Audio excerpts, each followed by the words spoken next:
The evening air along the Hudson carried a soft chill, the kind that reminded French naval commander Henri Valois that he was far from home and even farther from the life he once knew. At nearly 70, his steps were slower, his breaths deeper, and the weight of memory, both treasured and painful, pressed harder against his chest. Yet tonight, as he slipped away from the brightly lit reception hall of the International Defense Summit, he felt something he had not felt in many years. The pull of a promise. Behind him, the muffled sounds of clinking glasses and diplomatic laughter faded into a quiet that felt almost sacred. Henri paused at the end of the marble steps, adjusting the collar of his dress uniform. The medals on his chest, tokens of decades at sea, glimmered faintly under the streetlights. They had earned him admiration all evening. Admirals, ambassadors, and government officials had lined up to shake his hand, to praise him, to congratulate him on the commendation he would receive the next day. But none of them knew the truth. Henri hadn't come to America for the medal. He had come because of a promise he made nearly 30 years ago, a promise to a man he could never forget. Thomas Miller, a U.S. Navy rescue diver, reckless and brave in equal measure, with a grin that could cut through the darkest storm. A man who had risked his life to save Henri during a catastrophic explosion aboard an international rescue vessel. A man who died much too young, long before he could enjoy the peace he had earned. During their last conversation, spoken over a crackling satellite phone, Thomas had said, with a half-laugh, half-sigh, "If you ever come to America, Henri, find yourself a small diner. That's where you'll meet the real heart of my country." They were simple words, but they had stayed with Henri like a compass, pointing toward something unfinished. Tonight, after enduring hours of formalities, he felt that compass tugging harder than ever. He tightened his hand around his cane and stepped onto the sidewalk, letting instinct, not protocol, guide his feet. The city hummed softly around him. Cars passed. Neon signs flickered. Somewhere in the distance, a siren wailed, yet nothing distracted him from the quiet yearning he felt inside. He walked for several blocks, the night swallowing him in its gentle rhythm, until he noticed a warm amber glow spilling from the windows of a small building. It was nothing like the sleek restaurants near the summit venue. This place was humble, older, cozier, with a red striped awning and a neon sign that buzzed faintly. Rosie's Diner. Henri stopped. It looked exactly like the diners Thomas had described in their long conversations on quiet nights aboard ship. Chrome stools, checkered floor, coffee pots, always full. Locals who called each other by name. Something stirred in Henri's chest. A memory, a longing.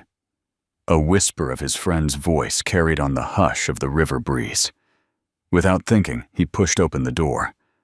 A bell chimed overhead, soft, welcoming, familiar. The scent of fresh coffee mingled with the aroma of something sweet baking in the kitchen. Apple pie, he realized. The very dessert Thomas once swore was proof odd. God loves America. Henri's throat tightened. Inside, a handful of late-night patrons sat scattered across booths. A young couple shared milkshakes. An older man in flannel read a newspaper. A waitress wiped down a counter, humming softly to the rhythm of the oldies music playing on the radio. Henri approached the nearest booth, feeling strangely nervous. He hadn't eaten in a place like this since before his career had consumed his life. He removed his cap and sat down, slowly resting his cane beside him. His medals jingled lightly as he settled. The waitress approached with a smile that faltered just a little when she noticed his uniform. "Evening, sir. What can I get for you?" Henri opened his mouth, ready to order the apple pie and coffee Thomas had insisted on. But as soon as he spoke, his heavy French accent tangled with the English words. He tried again, slower this time. "Un tarte aux pommes et un café, s'il vous plaît." The waitress blinked. Sorry, honey. I didn't catch that. Henri cleared his throat. Apple, pie, and coffee, but the syllables didn't land right. He could see confusion tightening her brow. Sir, are you asking for apples or? Henri felt heat rising to his face. He tried once more, gesturing toward the dessert case behind her, where a golden pie sat cooling. She followed his gesture but seemed uncertain. A couple of diners were now watching, whispering softly, unsure of what the uniformed older man was struggling to say. Henri's fingers curled tightly around the table edge. For a moment he felt 70 years old, tired out of place, and entirely alone in a country that was supposed to feel like a second home. He exhaled, defeated. This wasn't how the promise was supposed to feel. This wasn't the moment Thomas had imagined for him. The waitress gave an apologetic smile. I'm really sorry, sir. Let me get someone else. But before she could turn away, a gentle voice spoke from behind her. I think I can help. She stepped aside, revealing a tall, soft-eyed man in janitor coveralls, holding a mop in one hand and a bucket in the other. He wasn't remarkable at first glance, yet there was a warmth about him that seemed to fill the room. He gave Henri a respectful nod, one that carried understanding rather than pity. Then he spoke, and the words landed like a lightning strike straight into Henri's heart. Les vagues reconnaissent toujours ceux qui survivent. The waves always recognize those who survive. Henri froze. No one, not in America, not in France, not anywhere, had spoken that line to him in decades. His breath caught. His vision blurred at the edges. The diner grew impossibly quiet, every patron suddenly aware that something extraordinary had just begun. The janitor's eyes softened. Sir, I believe you were trying to order apple pie and coffee. Right, Henri could not answer. Not yet. Something old, something sacred, something long buried had just been awakened. And for the first time since stepping on American soil, Henri Valois felt the unmistakable sense that he was exactly where he was meant to be. For a long moment, Henri Valois could not breathe.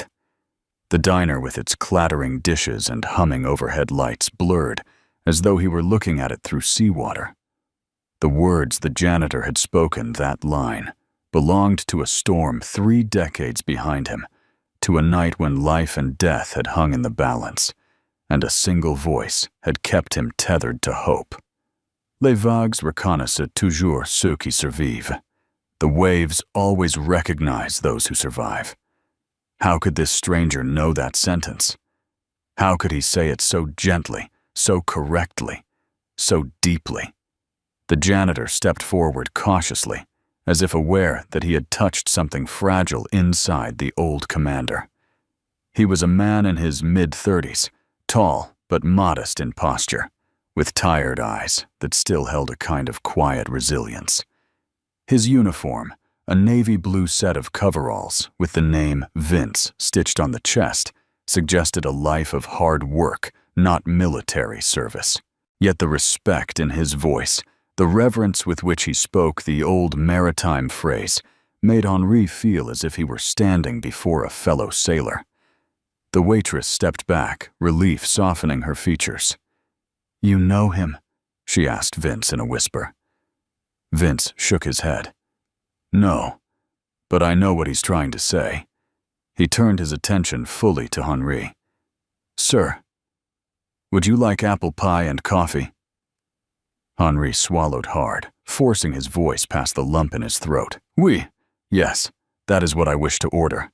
Apple pie slice warmed and a fresh cup of coffee, Vince translated for the waitress. I'll make sure it's right. The waitress nodded and hurried off, grateful for the assistance. Henri studied the janitor more closely. Who are you exactly? He wondered. The young man had the accent of a born American, but the way he spoke that French phrase, it wasn't learned from a classroom. It was learned from someone who had carried it in his soul. You spoke... Henri began carefully, words I have not heard in many years.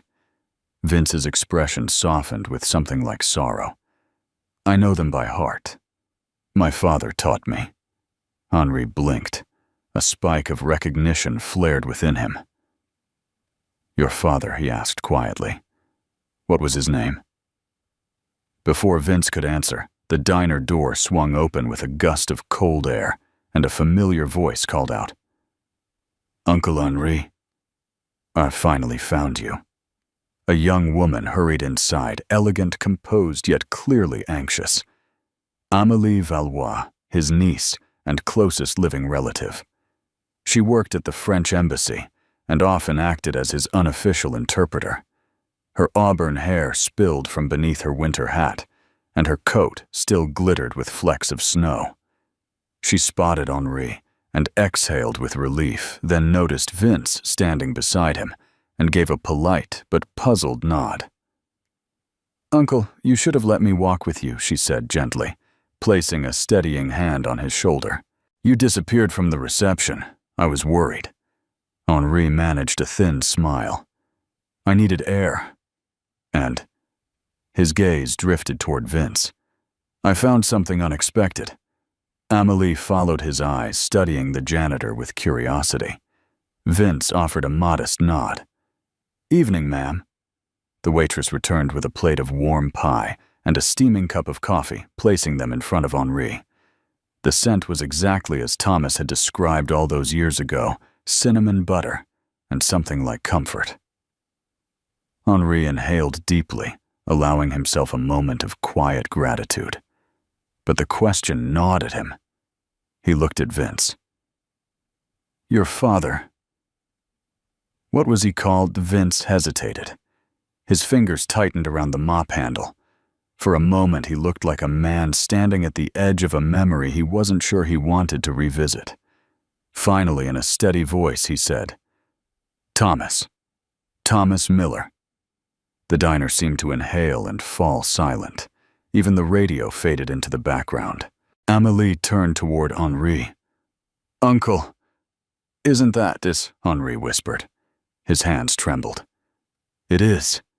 His mind shot back to a storm in the Norwegian Sea. A deafening explosion. Smoke filling the rescue vessel. Water rushing in. And a young American diver shouting through the chaos, Henri. Stay with me. The waves aren't done with us yet. Thomas Miller.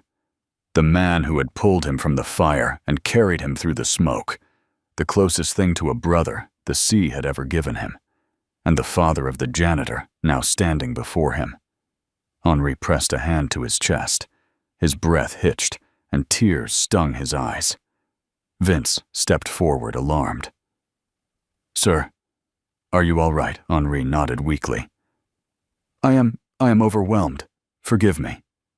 Amélie pulled out a chair for him, urging him to sit back. Uncle, breathe. Slowly. Vince set his mop aside and crouched beside the table, his voice gentle. If this is upsetting, we can talk later. Or not at all. I didn't mean to. Henri reached out and took Vince's hand. The grip was surprisingly firm for a man of his age. You meant no harm, Henri said, his voice breaking. You gave me a gift. You spoke the words of a man I have missed for 30 years.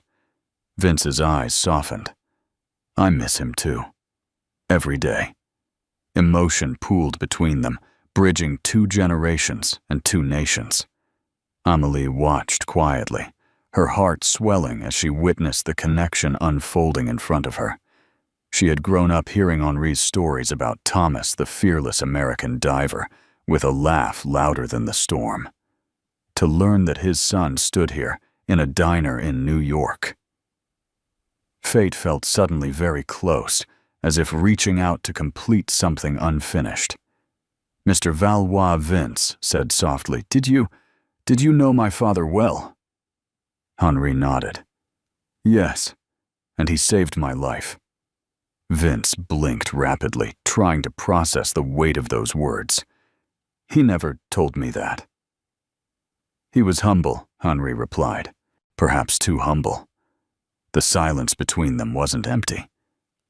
It was full of grief, memory, gratitude, and the beginning of something neither man could name yet. But one thing was certain.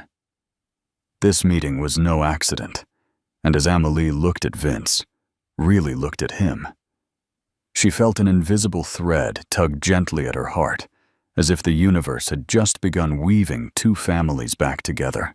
For several long moments, Henri Valois felt as though the diner no longer existed, only the echo of a phrase that had carried him through fire and storm. The clatter of dishes, the murmur of late-night conversation, even the hum of the neon sign outside faded into a distant blur. What remained was the voice of the janitor kneeling beside him, and the ghost of a man who had once spoken those same words across a raging deck of steel and seawater. Les vagues reconnaissent toujours ceux qui survivent. The waves always recognize those who survive. It was a phrase shared only among a small international team of rescue divers and naval specialists, an unofficial motto whispered in the worst moments of a mission, a reminder that survival itself was a badge of honor. How could this young man know it? How could the son of an American sailor speak it with such gentleness, such reverence? As Henri steadied his breathing, Vince rose slowly to his feet. He didn't sit, didn't assume familiarity, but stood with the quiet patience of someone who understood trauma and memory all too well. "I didn't mean to startle you, sir," he said softly. "It's just, my father made me memorize that line when I was a kid. I didn't understand it back then. But now," he swallowed. "Now I think I do." Henri looked up, his eyes still glassy. "Your father spoke it often." "Only once, actually," Vince said. "But it stuck. He said it the night before he shipped out for a mission he never came back from." A heaviness settled into the air, as delicate and powerful as grief itself. Amelie reached for a napkin and gently dabbed the corner of her uncle's eye. She didn't interrupt. She simply stayed close, lending him the steadiness he needed. "Tell me," Henri said quietly, "how did you know that phrase belonged to me?" "I didn't," Vince admitted. "I just saw the look in your eyes. My dad, he looked like that sometimes. Like the past was just a breath away." Henri nodded slowly, understanding more than Vince could know. He took a careful sip of the coffee before him, stronger than the French roast he preferred, but grounding. The warmth steadied his trembling hands. Then he turned to study Vince fully. "You speak French well," Henri noted. "Not perfect, but with heart." Vince offered a small, shy smile. "Thank you. My wife taught me. She was a linguist. French literature, French history, all of it. She loved the language, said it was the language of the sea and the soul. And she is not here tonight?" Henri asked gently. Vince's gaze dropped. "She passed away 5 years ago. Cancer." His voice tightened briefly, but he fought to maintain composure. "I'm raising our daughter alone now." Amelie's eyes widened in quiet sympathy. She spoke for the first time since the revelation, her voice warm and sincere. "I'm very sorry for your loss." Vince nodded gratefully. "Thank you. I've been managing. Some days are harder than others, but she keeps me going." There was something deeply admirable in the man's humility, something that reminded Henri of the very best sailors he had commanded. "You carry sorrow with dignity," Henri said. "I try," Vince answered. "And you," Henri let out a soft, weary laugh. "At my age I carry many things. Sorrow, memory, gratitude." His eyes softened. "And tonight, surprise." Amelie couldn't help smiling. She had seen her uncle navigate tense negotiations between admirals and ministers with unshakable composure, yet here in a humble diner, he appeared disarmed in the most human way possible. Vince shifted his weight, unsure whether to walk away or stay. "If you'd like some quiet, I can leave you to your meal," Henri said quickly, almost too quickly. "Please stay. There is much I wish to ask." Vince nodded and pulled a chair from the neighboring table, sitting at a respectful distance. He didn't lean back. He didn't relax. He simply listened. Henri inhaled deeply, searching for the right words. "Your father saved my life during a rescue operation in the Norwegian Sea. A fuel line exploded. Fire everywhere. He dragged me through a collapsing corridor with flames at his back." Vince's breath hitched. The diner seemed to shrink around them. "He never told me that," Vince whispered. "He wouldn't," Henri said gently. He was too humble. He saw bravery in everyone else, never in himself. Emotions flickered across Vince's face. Pride, ache, longing. "I always wondered what he was like when he served. He didn't talk much about it.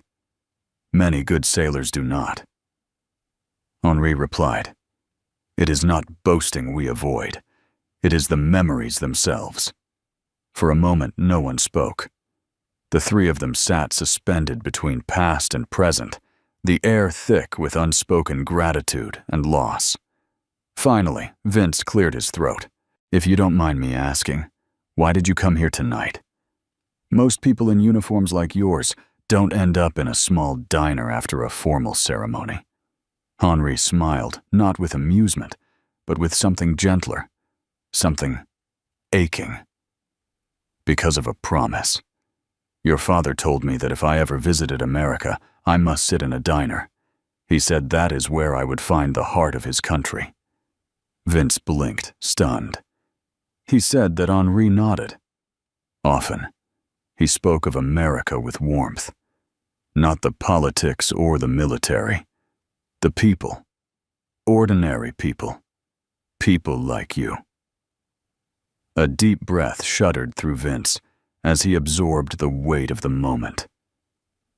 "My dad would have liked you," he murmured. "And I him," Henri replied. Amélie watched them with quiet wonder. Fate, she thought, was not random. Not tonight. Not here.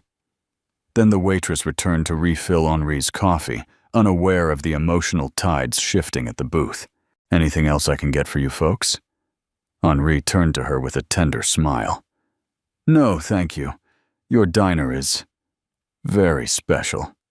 She chuckled. "Honey, it's just an old diner."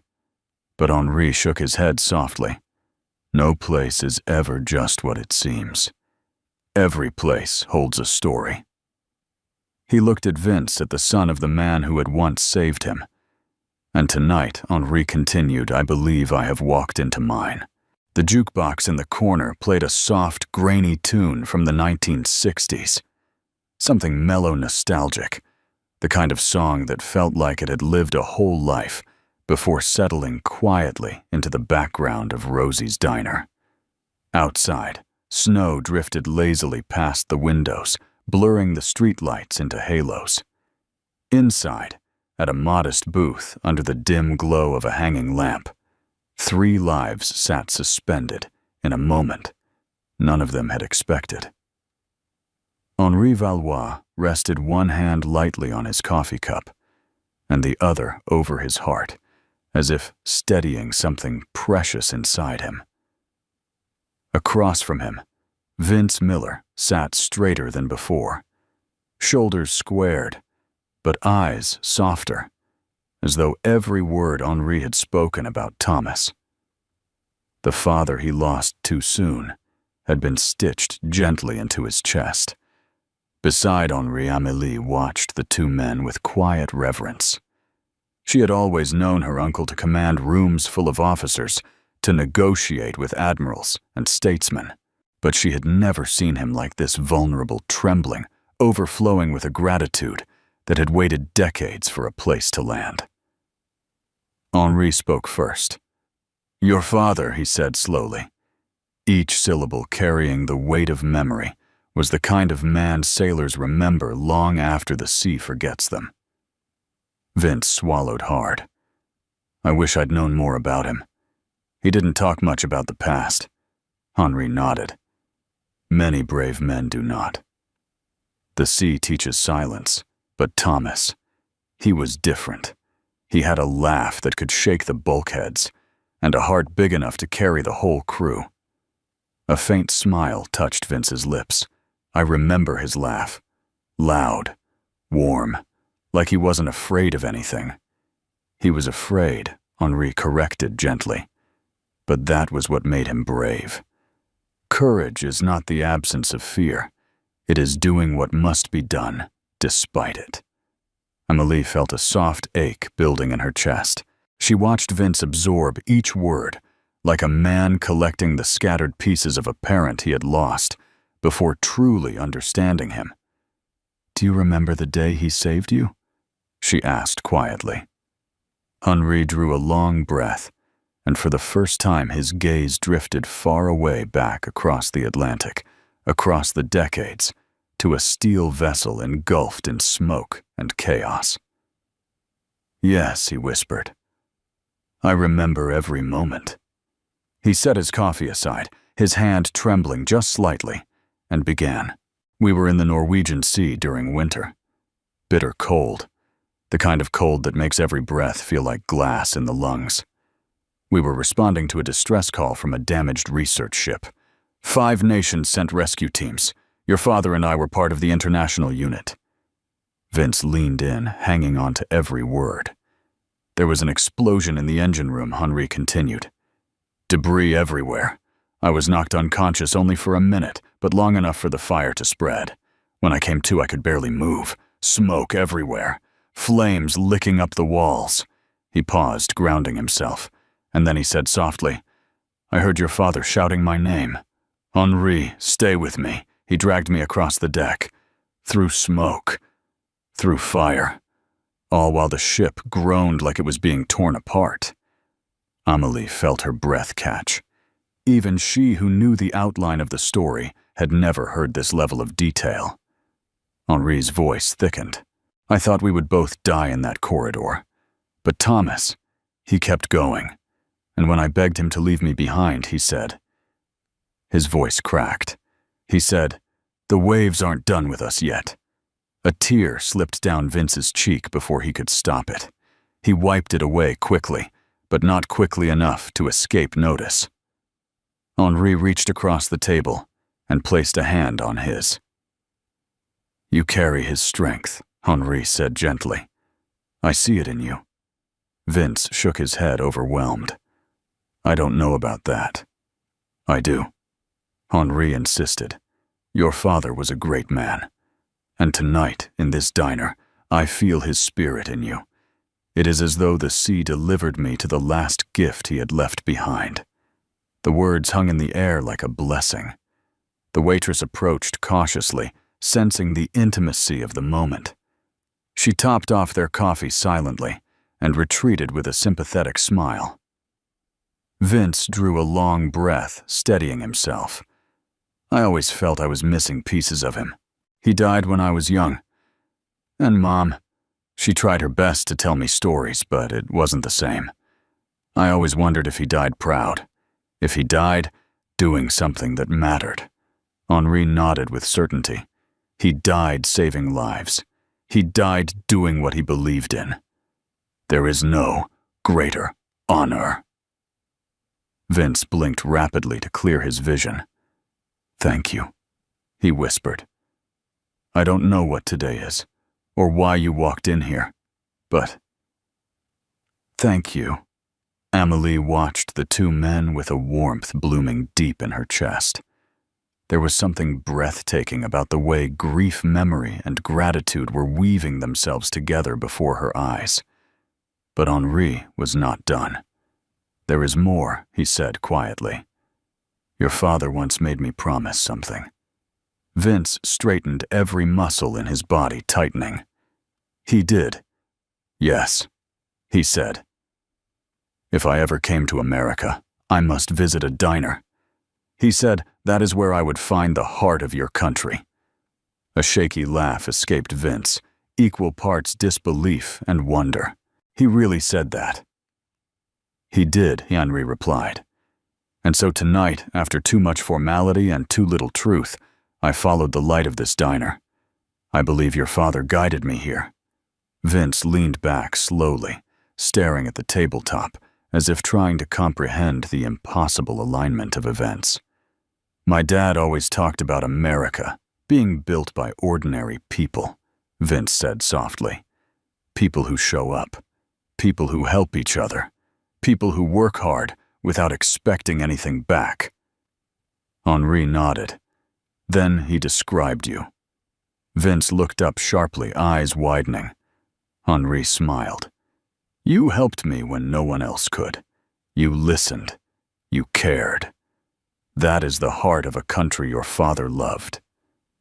And then something shifted in the space between them, a subtle but profound awareness that they were no longer two strangers but two men connected by threads of sacrifice, destiny, and memory.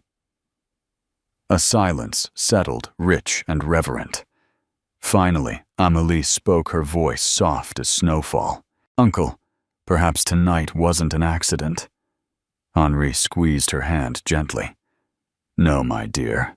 I believe nothing about tonight was accidental. And across the table, Vince felt the truth of that settle deep inside him. Warm, steady, and full of possibilities not yet spoken. The snow outside Rosie's diner thickened as the night deepened, falling in gentle swirling flakes that softened the edges of the world.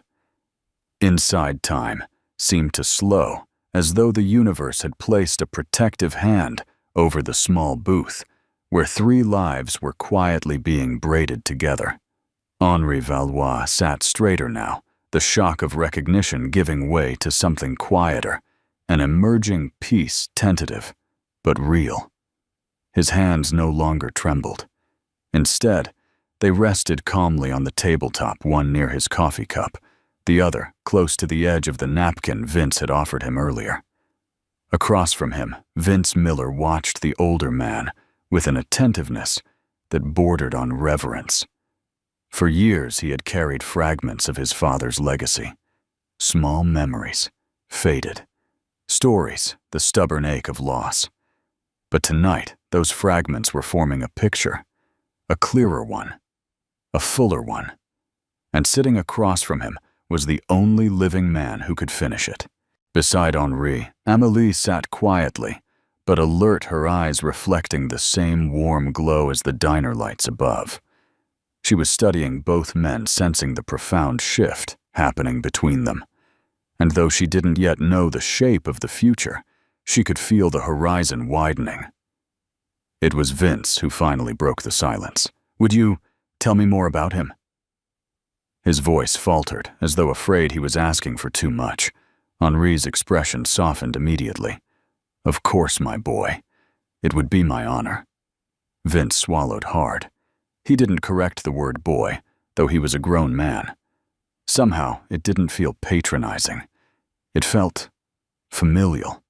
Henri leaned back, gathering the threads of memory. Your father joined the International Rescue Coalition when he was barely older than you are now. He had a stubbornness about him, a refusal to accept that any situation was hopeless. Many of us came into the service because we loved the sea. Thomas came because he couldn't bear the thought of anyone drowning in it. A faint smile tugged at Vince's lips. That sounds like him. He once dove into near-freezing water to save 2 trapped engineers, even after being told the current was too strong. His commanding officer reprimanded him afterward, but only after thanking him first. Henri shook his head, half amused, half nostalgic. He was reckless, yes, but his heart was always in the right place. As he spoke, Henri's voice grew steadier, warmer, as if the memories were unfolding like a well-worn book. There was a night off the coast of Iceland, Henri continued. A storm hit unexpectedly. Waves the height of buildings, wind that felt like it could rip the ship in 2. Many of us were terrified we'd seen storms, but nothing like that. He paused, smiling quietly. Your father, meanwhile, stood on deck with his arms outstretched, as if greeting an old friend. He said, "The sea doesn't want us today, boys. She's just testing our nerve." I will never forget that. Vince chuckled through a tightening throat. I can hear him saying it. The waitress passed by again to refill their coffees. She hesitated at the intensity of their expressions, but carried on silently, sensing something too personal to interrupt. Amelie looked at Vince, her voice soft. "Did your mother ever talk about him?" Vince nodded slowly. "A little. She said he was the kind of man who never hesitated to help someone, the kind who stayed up late fixing neighbors' sinks or shoveling a widow's driveway in winter. She said he had a good heart, even if he didn't always know how to show it." Henri hummed thoughtfully. "That sounds exactly like the Thomas I knew. Brave, generous, steady as the tide." Vince took a shaky breath. "I always felt like I never got enough time with him. I was just a kid when he died. So many things I wish I could have asked." Amelie rested her hand over his gently. He startled at the unexpected warmth of her touch, but didn't pull away. "You're learning now," she said softly, "and that matters." Their eyes met, holding for a moment longer than either expected. Something unspoken passed between them. Something gentle, tentative, like the first hint of sunlight after a long storm. Henri noticed the exchange, but did not interrupt. Instead, he let a small, knowing smile tug at the corner of his mouth. Life had a strange way of bringing the right people together at the right moments. He had learned long ago never to interfere with fate's handiwork. Vince cleared his throat, embarrassed by the swell of emotion inside him. "Thank you, both of you. This means more than I can say." Henri reached across the table and placed his hand atop Vince's. "And you, young man, have given me something I did not know I still needed: connection. To your father. To this place. To this moment." He paused, his eyes shining with a tenderness rarely seen in a man of his age and status. "I have carried survivor's guilt for decades," Henri confessed quietly. "When a man saves your life and loses his own later, it leaves a weight. Meeting you tonight, hearing your voice speak his words, I feel that weight lifting." Vince blinked back tears. "He would want you to feel peace. He'd tell you it wasn't your fault." "I know," Henri whispered, "but it is easier to accept when the words come from his son." A long silence settled over them, heavy, but healing. Finally, Amelie spoke. "Uncle, should we head back soon? It's getting late." Henri considered this, then shook his head gently. "Not yet. There is still more I wish to say, and more I wish to hear." Vince hesitated, glancing at the mop leaning against the counter. "My shift ends in 10 minutes. If it's all right, I can join you outside after I clock out." "We could talk more." Henri smiled warmly. "I would like that very much." "And I," Amelie added softly.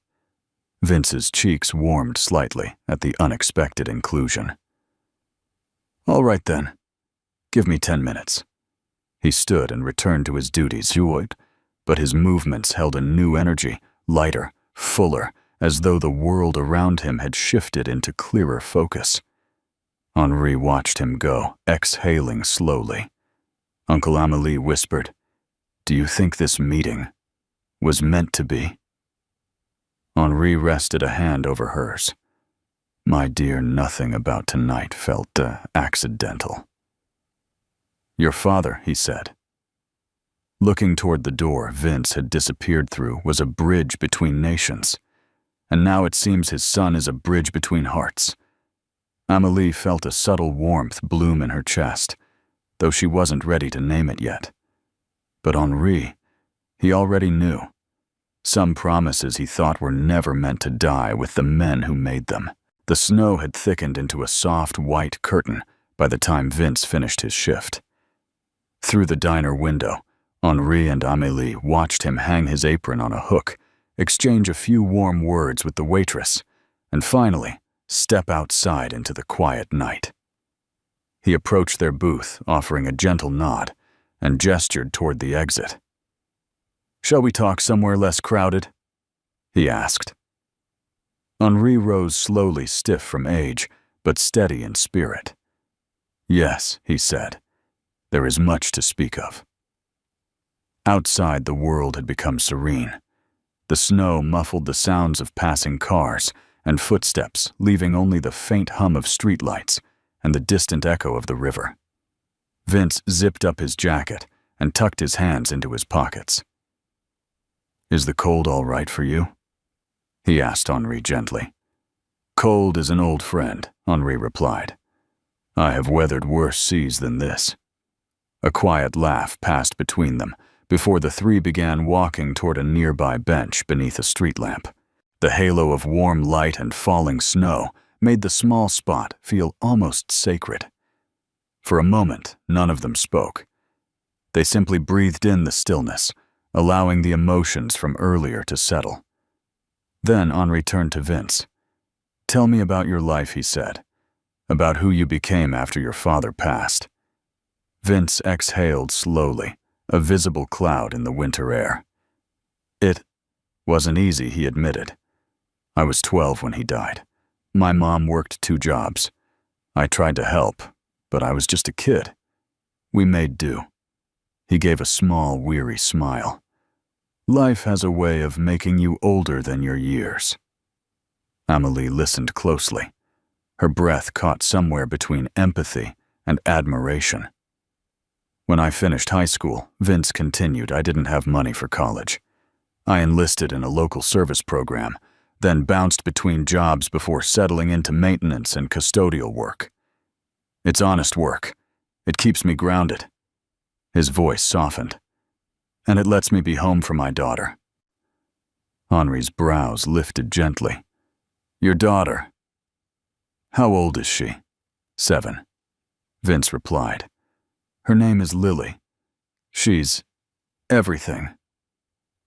A quiet warmth spread across his face at the mention of her.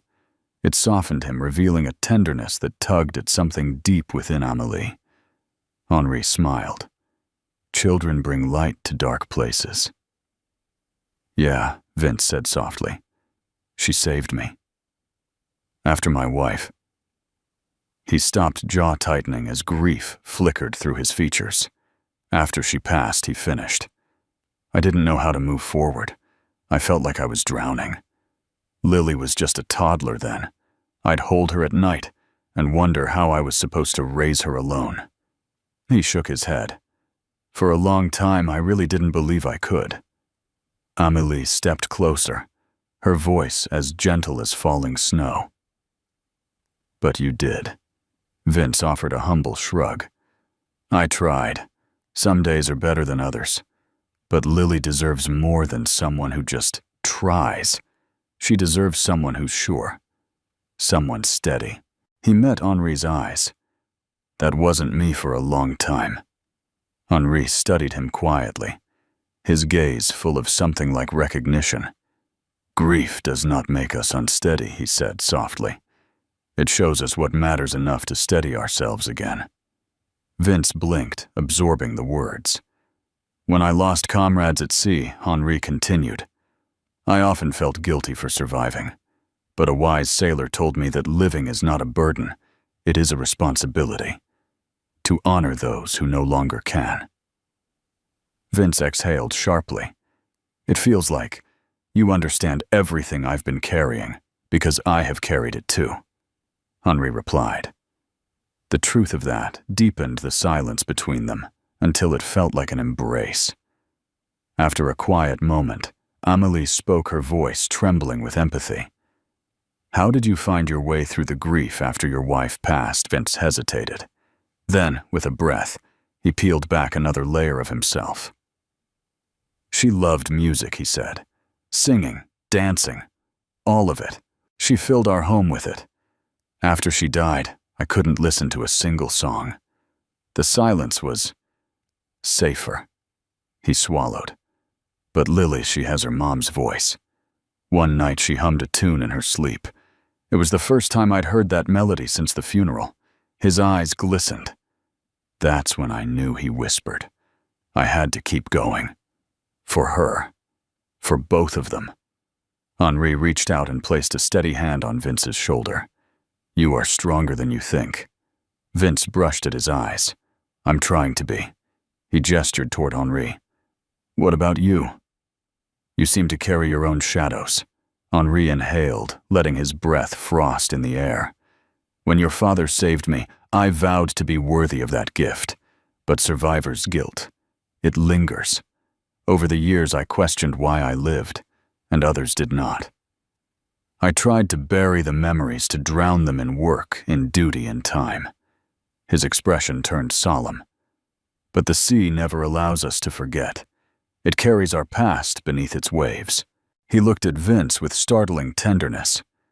I think meeting you tonight is the sea's way of returning something I lost. Vince stared at him, overwhelmed. I don't know if I deserve that. You do, Henri said firmly.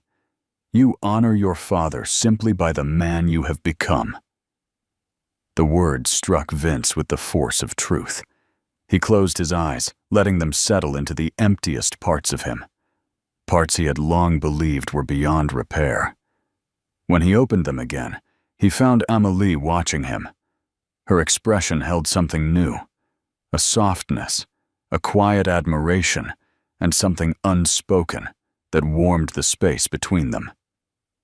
He cleared his throat awkwardly. So, what happens now? Henri smiled. We speak more tomorrow if you are willing. I would like to know everything about your father's life after he returned home, and I'd like to know everything about who he was before that, Vince replied. Then we have a great deal to share, Henri said gently. Amélie touched Vince's arm lightly. Perhaps we could meet again for breakfast before my uncle's ceremony. Vince nodded, surprised by how natural it felt. I'd like that. Henri stepped forward and embraced him, not tightly, but with the quiet dignity of a sailor honoring another. Vince froze for a heartbeat, then returned the embrace, eyes closed. When they finally drew apart, Henri whispered, Sleep well tonight, Vince. Tomorrow, we begin stitching the past together. Vince swallowed, nodding. Good night, Commander. Henri, the old man, corrected with a smile. Please, call me Henri. Amélie offered Vince a last warm smile before guiding her uncle toward the waiting car. As she opened the door, she glanced back at Vince, standing alone under the street lamp, snow falling around him like a quiet blessing. She wondered if he knew that tonight had changed all of them. She wondered if he felt the beginning of something extraordinary. Morning arrived quietly, with sunlight filtering through the gauzy curtains of Henri's hotel room. The light was gentle, almost reverent, as though even the day itself understood that something delicate had begun unfolding the night before. Henri sat at the small writing desk, dressed in a crisp shirt, but not yet wearing his ceremonial uniform. The tie hung loose around his neck, while he stared at a steaming cup of tea untouched. In front of him lay a photograph faded at the corners of himself and Thomas Miller, leaning against the hull of a rescue vessel, both drenched, exhausted, but laughing as though the sea had surrendered its fury to them. He traced the edge of the photo with a trembling finger. A soft knock interrupted his reverie. Come in, he called. The door opened, and Amélie entered with a bright but tender smile. Good morning, Uncle. Did you sleep? Henri exhaled. I rested. Sleep. We'll return in time. She set a small paper bag on the desk. I brought pastries from the cafe downstairs. And coffee. American coffee. She grinned. Not quite your taste, I know. Henri chuckled. I will survive. But quickly her smile faded as she noticed the photo. Thinking about him again, I never truly stopped, Henri admitted. But meeting his son, it brought many things back into the light. Amélie sat beside him. He seems like a good man. He is, Henri said quietly, and he carries his father's soul. Before either could say more, another knock sounded. Amélie crossed the room and opened the door. Vince stood there, wearing a simple gray sweater and jeans. He looked freshly showered, but there was a nervous energy in his stance, as though he wasn't entirely sure whether he was welcome or intruding. "Good morning," he said softly. "Please," Henri said, rising. "Come in." Vince stepped inside, removing his hat. His eyes flickered toward the photograph. "Is that him?" Henri nodded. "Yes, the day we survived a storm that should have taken us both." Vince approached the desk slowly, reverently, as though the photograph were something sacred. "He looks so young."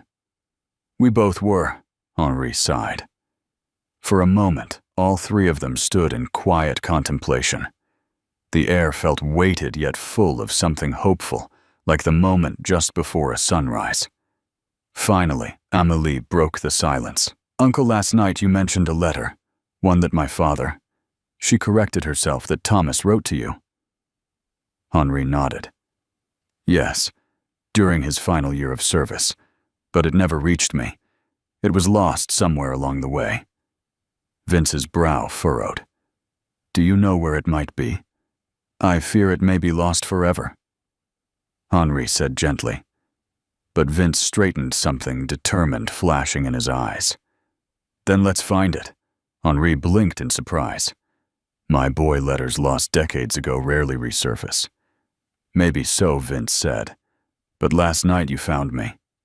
Or I found you, and somehow that felt impossible too." He looked between them. "Why not try? Just because something seems unlikely doesn't make it hopeless."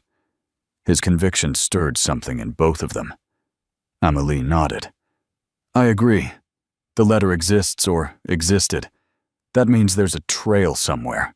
Military archives, postal logs, veterans' offices, storage centers. Someone must have seen it or recorded it." Henri hesitated. "It could take days." "Then, let's begin with one," Vince said. The old commander studied the young janitor for a long moment, seeing not hesitation, not uncertainty, but Thomas's stubborn, hopeful courage burning bright in his son. He nodded. Their first stop was the National Veterans Records Center, a nondescript building with rows of beige filing cabinets and an older clerk who seemed unimpressed by the monumental task they were undertaking. A letter from the early 90s International Dispatch, Naval Correspondence, the clerk said, adjusting his glasses. "That's a needle in a stack of needles, folks." Vince leaned forward politely. "But not impossible, right?" The clerk sighed. "Not impossible. Just, well, improbable." He disappeared into the back room, while the three waited in a hallway lined with photographs of smiling veterans. Vince studied each one, men and women standing proudly beside ship statues, flags, lives marked by service sacrifice and unspoken stories. "I always wondered what my dad's career looked like," he murmured. "These halls, they make me feel closer to him." Amélie touched his arm lightly. "You'll know everything you want to know, I promise." He looked at her, momentarily caught off guard by the warmth in her eyes. The clerk returned, shaking his head. "Nothing here. But you might try the Postal History Center. Sometimes international military mail gets diverted if names or addresses change." Henri nodded gratefully. "Merci." The Postal History Center was across town, dustier, quieter, with the scent of old paper and forgotten stories. An archivist in a cardigan greeted them politely. "A letter from decades ago," she repeated. We do have unclaimed archives from international roots." Her eyes twinkled with scholarly curiosity. I can show you the storage room." She led them down a narrow hallway to a room stacked with boxes labeled by year. It felt like stepping into a vault of other people's pasts. They sifted through boxes labeled 1990, 1991, 1992. Vince opened each carefully. Hoping, fearing, hoping again. Halfway through a box marked 1993. Misc. Henri's breath caught. There, tucked between a stack of returned envelopes, was a yellowed letter with careful handwriting. To Commander Henri Valois, International Rescue Division, Brest Naval Base, France. Henri's hands trembled as he lifted it. "My God," Amélie whispered. Vince took a half-step back, his chest rising and falling rapidly. "Is that—" Henri nodded, swallowing hard. "It is his handwriting." They brought the letter to a small wooden table. Henri sat. Vince and Amélie stood close, as though forming a protective circle around a sacred relic. Henri held the envelope for several long seconds, feeling its weight, its history, its journey, finally completed. "This is a message from a man who saved me," he whispered. "And from a father who never got to say goodbye," Vince added. Henri nodded slowly, then carefully opened the envelope. As the fragile paper unfolded, emotion washed over him like a tide. His eyes scanned the first lines. He inhaled sharply. Tears filled his eyes. Amélie reached for his shoulder. Vince leaned closer, heart pounding. "What does it say?" Vince whispered hoarsely. Henri looked up, voice shaking. "It says," he began. "It says, he hoped I would one day meet you." Vince froze. He wrote that if fate ever brought us together, Henri continued, "I should tell you one thing." He never had the courage to say aloud. The diner, the snow, the years, the oceans between them. All of it fell away. "What thing?" Vince whispered. Henri swallowed hard. "That he was proud of you. Long before you ever grew up. For a long, fragile moment, none of them moved. The letter, thin, yellowed, trembling between Henri's fingers, seemed to hold the whole room in stillness. Dust motes drifted through the air like slow-burning sparks.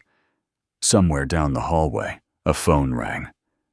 And was answered, but the world inside the archival room had shrunk to 3 hearts, beating in unison. Vince stood perfectly still, as if afraid that even breathing too deeply might fracture the moment. His eyes glistened, but he didn't reach for the letter. Some instinct, respect, reverence, fear kept him frozen in place. It was Henri who finally spoke. "He wrote this," the old commander said softly, "during the last year of his service." Amélie, standing behind Henri's shoulder, leaned forward gently, her breath caught when she read the first lines. "My dear friend Henri, if this letter finds you, then the waves have carried it where it belongs." Henri paused, swallowing emotion. "I cannot read it all aloud. Not yet. But I will share what he wished for you to hear." Vince nodded, unable to speak. His throat had closed entirely. Henri cleared his voice gently and continued. "He wrote of our missions together, of storms and fires, and the courage of the men beside him. But more than that," Henri glanced up, tears brimming. "He wrote of you." Vince's breath hitched sharply. He said, Henri continued, his voice trembling, that he was not afraid of dying. Only afraid of leaving you before you were old enough to understand who he truly was. Vince's jaw trembled. A tear slipped down his cheek, but he let it fall freely. He said he hoped you would grow into a man not defined by his absence, but by his love. Vince closed his eyes, pressing a hand over his mouth. And Henri added, voice cracking, that he prayed you would someday meet someone who could tell you how proud he already was of the boy you were becoming. A small, choked sound escaped Vince, a mixture of grief and relief, like a wound finally allowed to breathe. Amélie placed a hand gently on his back. He didn't pull away. Henri lowered the letter to his lap and exhaled shakily. This letter, it was meant for you as much as for me. Vince wiped his eyes. Can I? He gestured toward the fragile paper. Henri nodded and extended it carefully. Vince accepted it with both hands, as though holding something alive, something sacred. The paper crackled softly. His eyes traced the handwriting familiar loops and slants he had seen only on old birthday cards and school permission slips. He read silently for several minutes. Each line landed like a wave. Each word tightened the stitches in his heart. When he reached the final paragraph, his strength faltered.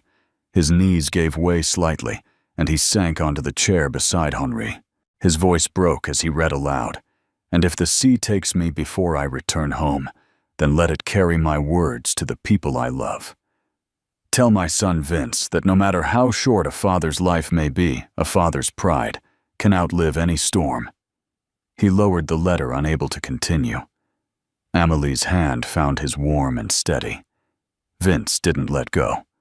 For a long while, the three simply sat bound by silence memory and the ghost of a man who had given them something precious, even decades after his death. It was Amélie who finally spoke, her voice soft as snowfall. Your father loved you fiercely, Vince, even across oceans. Vince nodded, but tears continued their quiet descent. I didn't know he felt that way. I thought maybe he left with unfinished things between us. That maybe... He broke off, unable to finish the sentence. Henri reached over and laid a hand atop his. There is no unfinished love between a father and a son. Only love we discover when the time is right. Vince bowed his head, shoulders shaking once. I wish he could see me now. He does, Henri whispered. Soul recognizes soul, just as waves recognize survivors. Vince let out a trembling breath, half cry, half laugh, because the truth of it reached deeper than logic could explain. The archivist reappeared at the doorway, her voice gentle. I found a protective sleeve for the letter if you'd like it. Vince nodded quickly. Grateful, Thank you.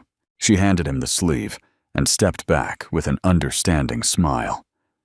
You're welcome to stay as long as you need. When she disappeared again, Henri turned to Vince with a look that carried both gratitude and gravity. Your father entrusted this letter to fate, Henri said, and fate delivered it to you today. You must keep it close. I will, Vince whispered, but something else stirred in his expression, uncertainty. There's more, he admitted quietly.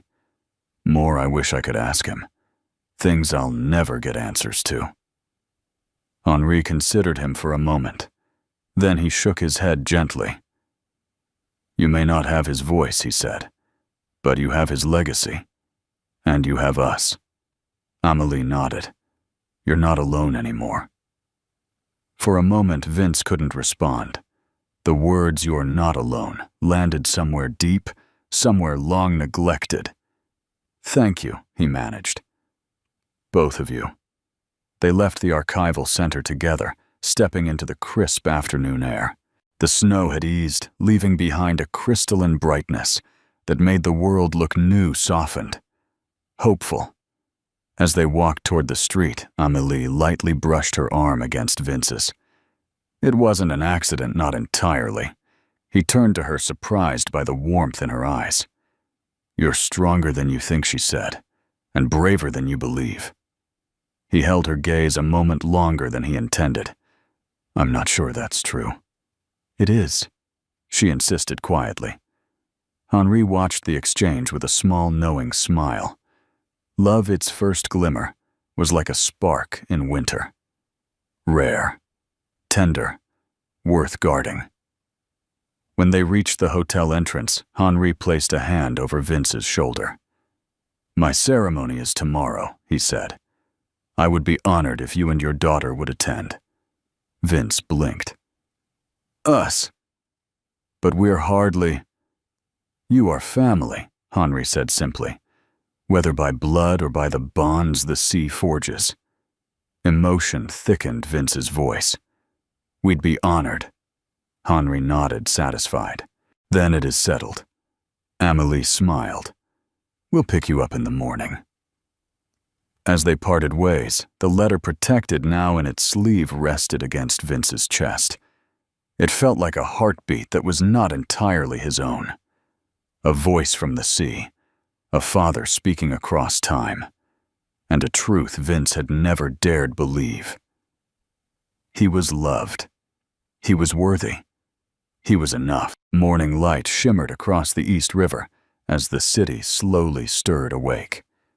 Vendors set up their carts, taxis honked impatiently at nothing in particular, and the snowy rooftops reflected the soft gold of sunrise.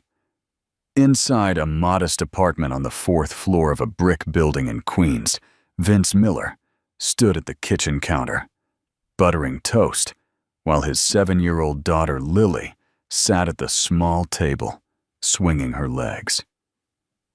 "Daddy," she said, between spoonfuls of cereal, "you look different today." Vince froze the butter knife suspended midair. "Different how?" She shrugged her curls, bouncing. "I don't know. Light, like you're smiling even when you're not smiling." He couldn't help chuckling.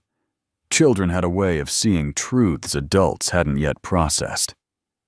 "Well," he said, setting her toast down, "we're going to something special today. A ceremony." She asked, eyes widening. "For the fancy man you met, yes," he replied softly. "For Henri, he's important." Then, after a moment, he added, "He knew your grandpa." Lily gasped. "The grandpa who's in heaven." "That's the one," Vince said, brushing her hair behind her ear. "And today, we're going to stand with him. Together." She beamed. "That's nice, Daddy." He swallowed the swell of emotion rising in his chest. Children had a gift for turning the profound into the simple. Later that morning, Vince helped Lily into her little navy blue winter coat and matching hat. She looked like a tiny sailor, which made his heart clench in a way that was both painful and beautiful. As they stepped outside, they spotted a sleek black sedan idling across the street. Amélie stood beside it, wrapped in a wool coat, waving when she saw them. "Bonjour, Lily," she greeted warmly. "You look very pretty today." Lily giggled. "Daddy brushed my hair 3 times." Amélie smiled, casting a playful look at Vince. "He did a wonderful job." Vince's cheeks warmed. "Well, I try." She opened the back door for Lily, who climbed in eagerly. Vince slid into the front seat beside the driver. "It means a great deal to my uncle that you're both here," Amélie said, as she settled next to Lily. "It means a lot to me, too," Vince replied. "More than I can say." The ceremony took place in a grand hall adorned with banners from several nations. Rows of cushioned chairs filled the space, and high-ranking officials mingled near the front. But Henri Valois stood apart from them, adjusting his formal naval uniform with the dignity of a man who had lived a lifetime in service. When he spotted Vince and Lily entering with Amélie, his lined face brightened, not with formal politeness, but with genuine affection. "Ah," he said, approaching them with open arms. "My honored guests." Lily wrapped her small arms around his leg without hesitation. "Hi, Mr. Henri." Henri bent down slowly, his old joints protesting, and pressed a gentle kiss to her hair. "Bonjour, petite étoile." Vince smiled shyly. "She's been excited to meet you, and I her," Henri said sincerely. Then he rose and placed both hands on Vince's shoulders. "Thank you for coming, my boy." Vince couldn't speak for a moment. When he finally found his voice, it came out low. "Wouldn't miss it. Henri nodded, his throat tightening, as he gestured toward their seats near the front, an honor few civilians would ever receive. As the ceremony began, a military band played a solemn yet uplifting melody. Officials spoke about courage, international cooperation, and the legacy of rescue operations across the globe. But when Henri was called to the stage, the entire hall shifted into a softer, more reverent silence. He stood tall behind the podium, medals glinting beneath the lights. "I am humbled to receive this honor," he began. "But I accept it not for myself alone. The sea has taught me that no man survives by his own strength. We are carried by comrades, by fate, by the love of those who came before us." His eyes drifted to Vince and Lily.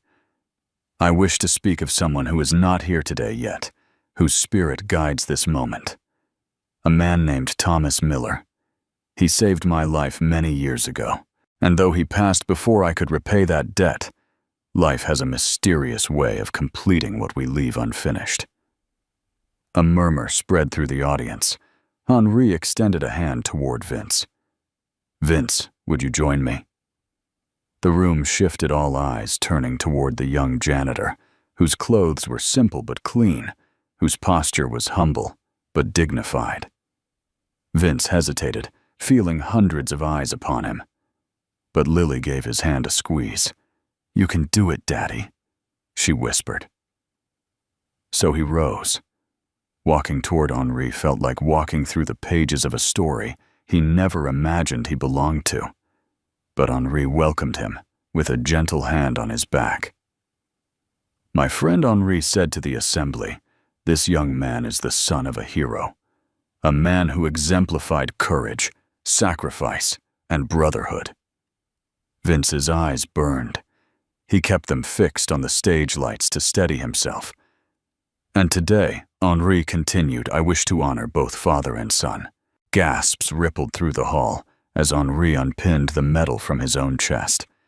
He held it reverently, turning toward Vince.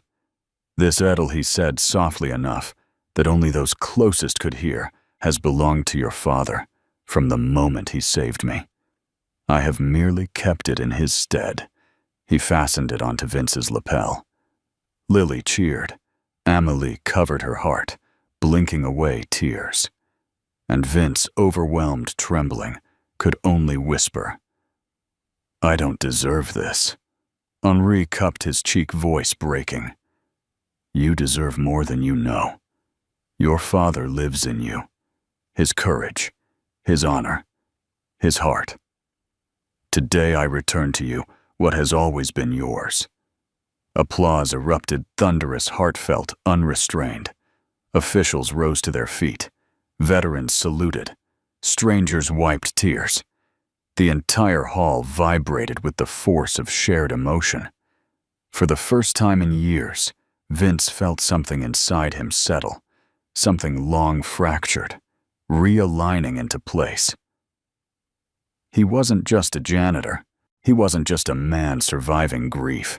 He was a son carrying a legacy, a father raising a star-bright child, a bridge between stories, between generations, between oceans. When the applause finally softened, Henri wrapped an arm around Vince's shoulders and whispered he would be proud, "My boy." And so am I. The applause still echoed faintly as the ceremony concluded, like waves rolling back toward the horizon. Guests rose to mingle, officials shook hands, and the military band moved into a lighter tune.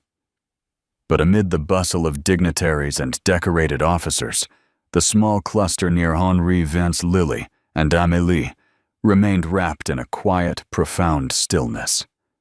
For Henri, the hall no longer felt like a grand venue filled with reporters and admirals. It felt like the deck of a ship at dawn, solemn, meaningful, touched by grace. He looked at Vince, who stood awkwardly beneath the weight of the medal on his lapel, not because it felt heavy, but because it felt undeserved. "Are you all right?" Henri asked softly. Vince nodded, though his voice wavered. I don't know how to accept something like this." "You already have," Henri replied gently. "With your life, with your heart. That is all this medal asks." Lily tugged at Vince's sleeve. "Daddy, are you a hero now?" Vince knelt beside her.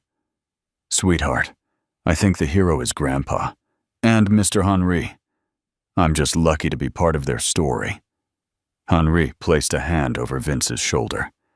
"Heroes are never alone in their journeys, little one. Sometimes the bravest thing a man can do is to carry forward the love of those who came before him." The girl nodded solemnly, as if absorbing something far greater than her years. Amélie approached with 3 glasses of sparkling water she'd retrieved from the refreshment table. She handed one to each of them, her smile warm, but still shimmering with emotion. "That was one of the most beautiful things I've witnessed," she said, looking at her uncle. "You honored more than a man today. You honored a bond." Henri touched her cheek affectionately. "Family is sometimes chosen by the sea, and sometimes by fate," she added softly, her gaze flicking toward Vince for the briefest moment. Vince noticed. His breath caught, though he quickly turned his eyes away, unsure what to do with the new, unfamiliar warmth rising within him. As the crowd began to thin, several officers approached Henri to offer congratulations.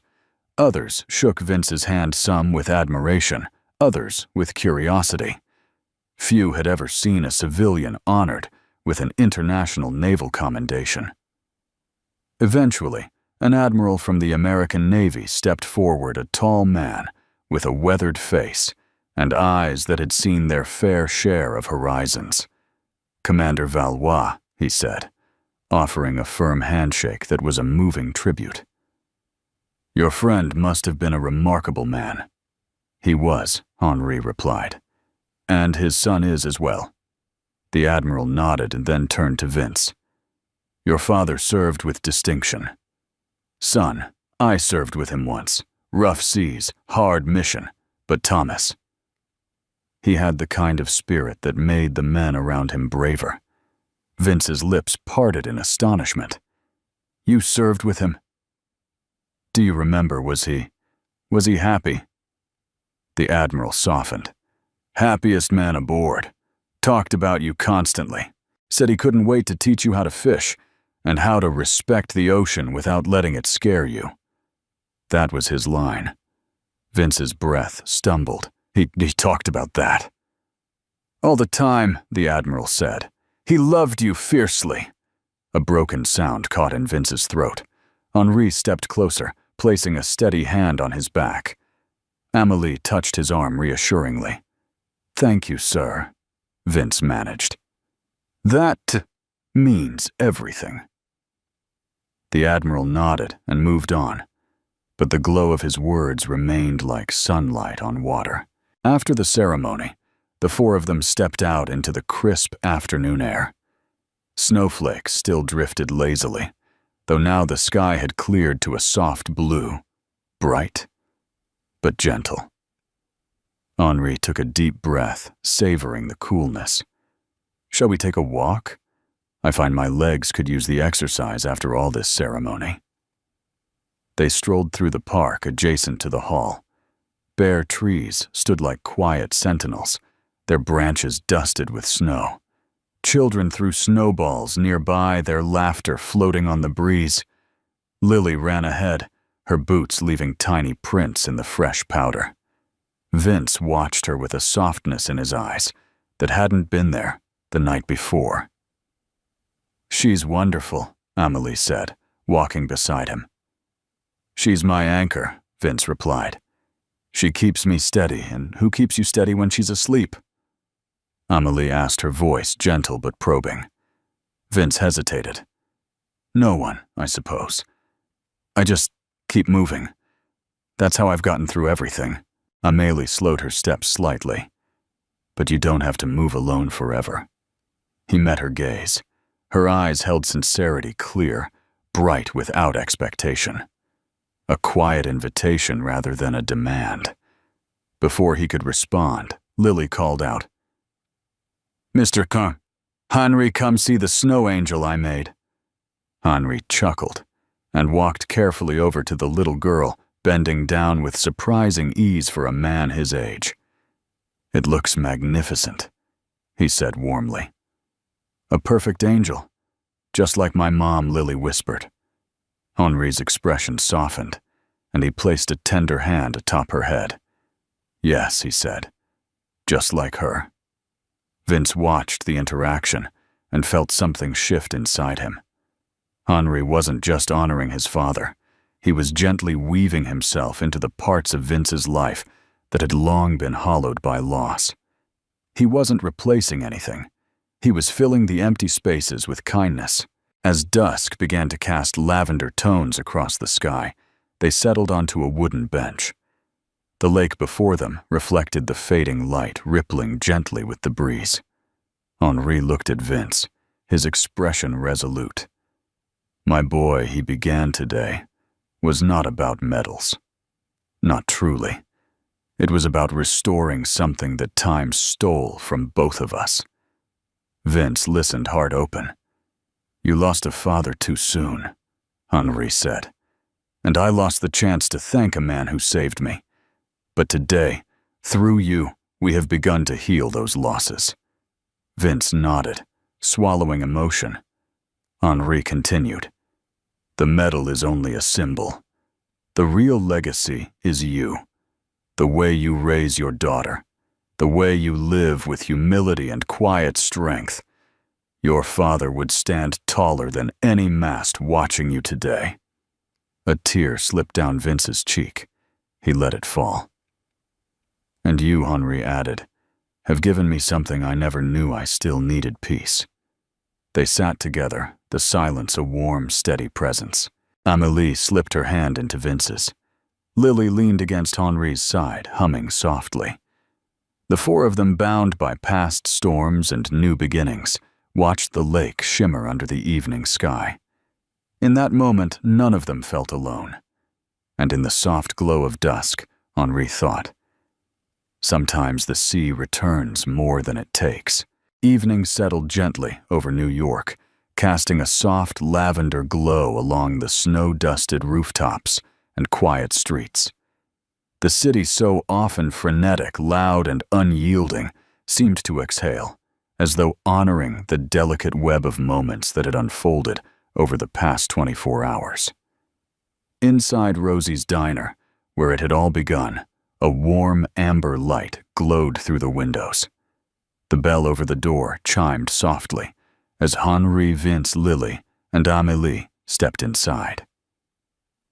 The waitress recognized them instantly and offered a smile that carried the weight of knowing she had witnessed the beginning of something extraordinary. "Your usual table?" she asked. Henri exchanged a gentle glance with Vince. "Yes," he said. "The one where fate found us." They settled into the booth, Lily sliding in beside Amélie, while Vince helped Henri take his seat. The diner was mostly quiet now, just a few late-night regulars nursing coffee, a couple sharing a slice of pie, and the low hum of the radio playing something nostalgic. "Feels different tonight," Vince murmured. "Because it is," Amélie said. "Everything is different when the heart begins to heal." Henri rested his hands atop the table, the hands of a man who had weathered oceans, wars, storms, and solitude. But tonight they trembled, not from age, but from fullness. "Do you know," he began, "that for many years I believed my greatest days were behind me, that the sea had taken more than it returned." Vince listened quiet and steady. Henri smiled faintly. "But I was wrong. The sea returned something precious yesterday. It returned you." Emotion flickered in Vince's eyes, raw and sincere. "Meeting you changed something in me too. I didn't realize how much I needed connection, understanding, a place where my father still existed." Henri reached across the table and touched the medal on Vince's lapel. "This is not simply a symbol of courage. It is a bridge between what was lost and what has been found. Lily, tracing her finger along the edge of the table, looked up. "Are we a family now?" Her question, simple, pure, unguarded, hung in the air. Vince felt heat rise to his cheeks. "Sweetheart," but Henri placed a hand over hers. "In the ways that matter most." "Yes." Lily lit up like a small sun. Vince met Henri's eyes, humbled beyond words. "I don't know how to repay all this." "You repay it," Henri said gently, "by living a life your father would be proud of, and by allowing others to walk beside you." Amélie squeezed Lily's hand, then glanced at Vince. "And by letting people care about you," she added softly. Vince swallowed hard. He wasn't used to being seen so clearly. Loss had conditioned him to keep his world small, just him and Lily. But the universe had a way of stepping through the cracks he tried so carefully to seal. The waitress arrived with slices of warm apple pie and steaming mugs of coffee.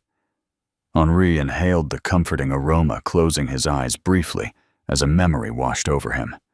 Thomas always said American apple pie was proof that life could be sweet, even after the hardest storms. He chuckled softly. "I never understood the sentiment until now." Vince lifted his fork. "To my father," he said quietly. Henri raised his cup. "To Thomas, and to the waves that brought us here." They ate in easy silence, the kind shared by people whose lives had entwined too profoundly to require constant conversation. The diner's low lights reflected off the window, casting their four figures as silhouettes woven into a single tableau. Outside, snow began again, light drifting tender, as though the sky had decided to bless their gathering. After they finished their pie, Vince leaned back and watched Lily press her nose against the window. "Daddy," she called. "Look. The snow looks like glitter." Amélie laughed softly. "She has your imagination." "No," Vince said, watching his daughter with gentle pride. "She has her mother's." A silence swept over them, but it was warm, reverent. Henri cleared his throat lightly. "Vince, Amélie and I were speaking earlier today." Amélie blinked, caught off guard. "Uncle." Henri gave her a conspiratorial smile. "We spoke of the future, of healing, of family." Vince straightened. "The future." "Yes," Henri continued. "We wondered if perhaps you might allow us to be part of yours." At that moment, the diner's jukebox began playing a slow instrumental tune. Soft piano, a hint of strings, a melody that felt like a story reaching its last page. Vince looked between them, Henri's steady ocean-washed eyes and Amélie's hopeful, luminous gaze. He began.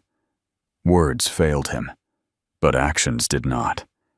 He reached across the table and gently took Amélie's hand in his. She didn't flinch. She didn't blush. She simply closed her fingers around his, with the ease of someone who had been waiting for an answer she already knew. Henri exhaled, with something like relief. "Good," he said. "Very good." Lily turned around, watching the joined hands with innocent delight. "Does this mean we're a bigger family now?" Vince laughed softly. Maybe it does." Henri nodded. "Fate has its own tides, my dear, and tonight I believe they are carrying us all towards something beautiful." Eventually, the hour grew late. They stepped outside into the peaceful snowfall, the diner door closing behind them with a soft chime. The street was quiet lamplight, glowing on fresh snow, the river whispering softly in the distance. Henri placed a hand over Vince's shoulder. "My journey returns me to France soon, but before I go, I want you to know something." Vince turned to him. "You are not alone," Henri said. "You will never be alone again." Vince's eyes shone. "Neither will you." Henri smiled, a smile touched by time. "Sorrow and gratitude. Your father would be proud." I hope so, Vince whispered. He is. Henri squeezed his shoulder. I know he is. They walked slowly side by side toward the car. Lily held Amélie's hand, her boots crunching softly in the snow. Amélie paused before opening the door and looked at Vince with a sincerity that pulled at something deep inside him. We will write this new chapter together, she said. He nodded, voice low. I'd like that. Snowflakes drifted through the air, landing in their hair, clinging to their coats, decorating the night like tiny blessings. Henri looked back at the diner, at the golden light, glowing within. That light, he murmured half to himself, half to the universe. It stayed for me, and it led me home. Vince followed his gaze. The diner looked ordinary to any passerby, but he knew better. It was the place where a promise had been kept, where grief loosened its grip, where a family began. And as the car pulled away, the snow falling around them like quiet applause, Vince realized that for the first time in years, the future did not frighten him. It felt like a horizon waiting for dawn, a horizon he no longer had to face alone. Before we say goodbye, we'd love to hear from you. Where are you watching from today? Our community is filled with kind hearts from all around the world, and your stories make this space truly special. Please feel free to share your city, your state, or even your country. In the comments, we always enjoy reading them. If this story touched you, inspired you, or reminded you of the quiet heroes in your own life, we warmly invite you to subscribe to our channel. Your support helps us continue creating meaningful, uplifting stories for you every week. From the bottom of our hearts, thank you for spending your time with us today. We appreciate you more than words can express, and we hope to see you again in the next story.